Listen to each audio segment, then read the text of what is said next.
ชาวนางไปเลี้ยงงูพี่น้องเอ้ยแต่เข้าเมืองมาแล้วยังติดเจ้าผู้เดียวแม่นเจ้าบ่ยานมันนะ3 โมง 4 โมงคนยานยังเนาะยานแต่เขาบ่ฮักบอกกังเว้นเลี้ยงอยู่ใช่นางเลี้ยงแค่นี้แหละเลี้ยงชนอ้อยนี่แม่นคือบ่มีหันยามกินอย่างนี้กินแค่นี้โอ้ถึงงัวหมดบ้านหมดเมืองเนาะมากินชมอยู่นี่เนาะจะเอายามาใช้เนาะนางบ่มีหยาเนาะบ่ได้ไปหาเยื่องบางคืนนางเฮาเยื่องตะกะแตนได้เมื่อคืนตะกะแตนหลายได้เนี่ยไปหาเยื่องนะไปเด้อพี่ดอก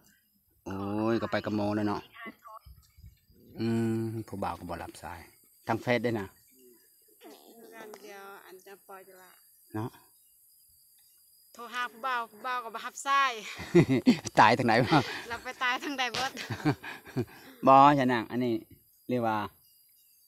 ติดอยู่ว่าลูมีสัญญาณนะติดอยู่แต่บ่มีคนรับสายติดอยู่แต่มีคนรับเนาะอย่าเราเผาสวนยางบ่เราอยู่สวนยางเราปะโทรศัพท์ไว้บ่อนหนึ่งเจ้าของอยู่บ่อนหนึ่งบ่แม่นเราบอกว่าอยากคุยกับชาวนางว่าสิคุยกับชาวนางว่าสิ้นเดือนนี้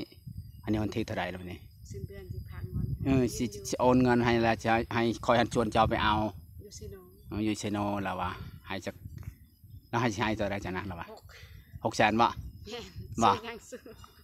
600,000ก็ชื่อเครื่องซื้อว่าเอาไว้ใช้ทำประตูหักตลาดมันสำนันนะเคยบ่ทั่วตลาดอะไรทำประตูอะไรสำนันซื้อเสื้อตัวหนึ่งกับเบิร์ดบ่ทรงตัวหนึ่งกับเบิร์ดเนาะคัน6 ล้านใครแน่บ่แมนอยู่6 ล้านบาท6 ล้านกีบนี่ก็ว่าแล้ว6 ล้านบาทเอาเงินมาใช้6 ล้านบาทใช้หมดขายหมดชวนอ้อยนี่ได้บ่6 ล้านจากแล้วเนาะขายชวนยางแล้วอ้าวบ่แม่นชวนยางลาวในหนังฉันเราเป็นเราเป็น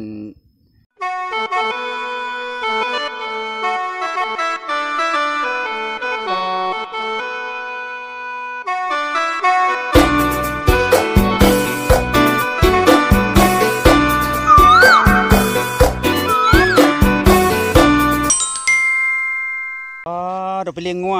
แม่นไปเลี้ยงงัวไปกับไผไปผู้เดียวใช้มดโมน่ะเขาเมื่อบ่ล่ะ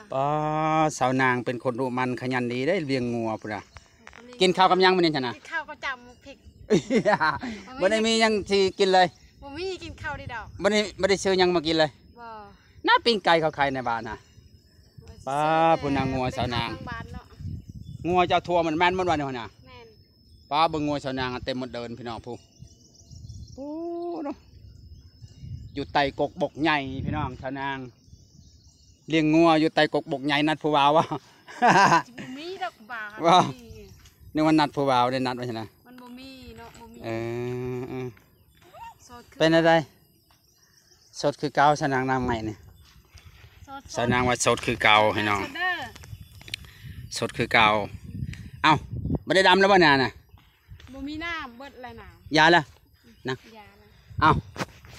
คือบดูดในนองฮะมันบ่มีในดูดสิเอายังสะเอาเลยให้สิดุปันนั้นบ่เมื่อยนะให้ผู้บ่าวมาสะให้ผู้บ่าวยังบ่มาเนาะชาวนางไปเลี้ยงงัวพี่น้องเอ้ยไปคนเดียวเนาะคันมีครูก็คือสิดีเนาะนางมันบ่มีเนาะคันมีนี่ดีวะนางดีเลยเนาะมาจองคนเนาะเฮาเลี้ยงงัวเพิ่นก็หากินเนาะแม่นสู่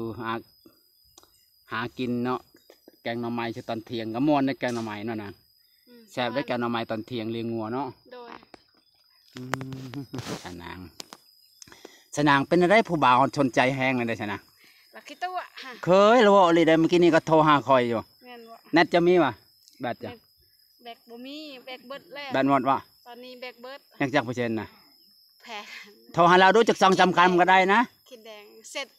สดหาอะไรเรายังบ่บ่หรือเรานอนบ่แล้วเฮ็ดเวียกส่วนยางเราอยู่ผู้เดียวเราสิให้ชาวนางไปเฮ็ดเวียกซอยแล้วว่าเก็บเงินส่งให้พ่อแม่เราบ่สิได้นางคือเนาะตัวลองโทรมึงดูแล้วจะว่าอย่างไรลองโทรมันบ่